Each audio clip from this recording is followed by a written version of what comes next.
Assalamualaikum warahmatullahi wabarakatuh. Saya Ana Roisatul Ikfiyah, NIM 20020560015 akan memberikan analisa saya tentang perbedaan Undang-Undang Ketenagakerjaan dengan RUU Cipta Kerja Omnibus Law. Yang pertama, perlu kita ketahui apa sih itu RUU Cipta Kerja? Nah, RUU Cipta Kerja ini merupakan bagian dari Omnibus Law yang dirancang pada masa pemerintahan Jokowi untuk berinvestasi di Indonesia dan untuk menggerakkan ekonomi negara. Yang pertama, sebelum Undang-Undang Ketenagakerjaan ini diubah, upah satuan hasil dan waktu itu tidak diatur dalam Undang-Undang Ketenagakerjaan. Yang kedua, upah minimum sektoral dan upah minimum kabupaten atau kota ditetapkan di tingkat provinsi, kabupaten atau kota madya, dan sektoral, berdasarkan pada pasal 89 Undang-Undang Ketenagakerjaan. Setiap wilayah diberikan hak untuk menetapkan kebijakan upah minimum mereka sendiri, baik di tingkat provinsi dan di tingkat kabupaten ataupun kota madya. Yang ketiga, bonus. Bonus ini tidak diatur dalam Undang-Undang Ketenagakerjaan. Namun, setelah adanya RUU Cipta Kerja ini, upah satuan hasil dan waktu itu adalah upah yang ditetapkan berdasarkan satuan waktu, seperti harian, mingguan, ataupun bulanan.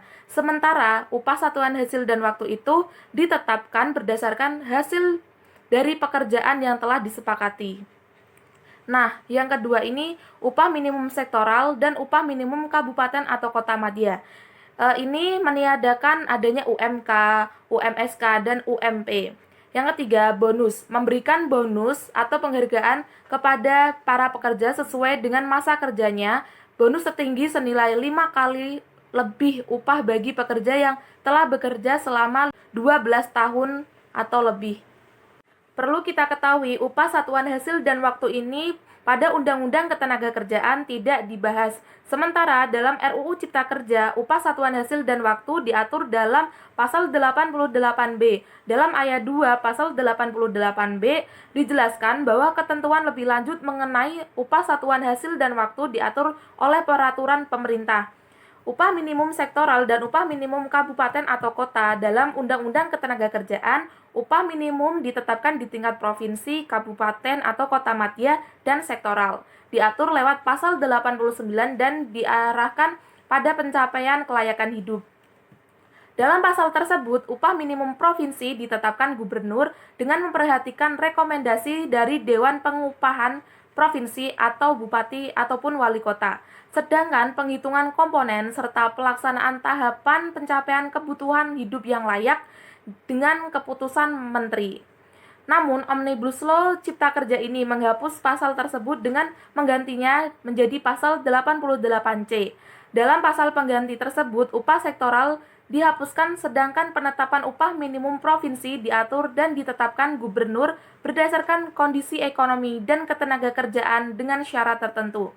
Kondisi ekonomi dan ketenagakerjaan yang diatur pada pasal 88C didasarkan pada data yang bersumber dari lembaga yang berwenang di bidang statistik. Sementara syarat tertentu yang dimaksud meliputi pertumbuhan ekonomi daerah dan inflasi kabupaten atau kota yang bersangkutan. Ketentuan lebih lanjut mengenai tata cara penetapan upah minimum tersebut diatur dengan peraturan pemerintah.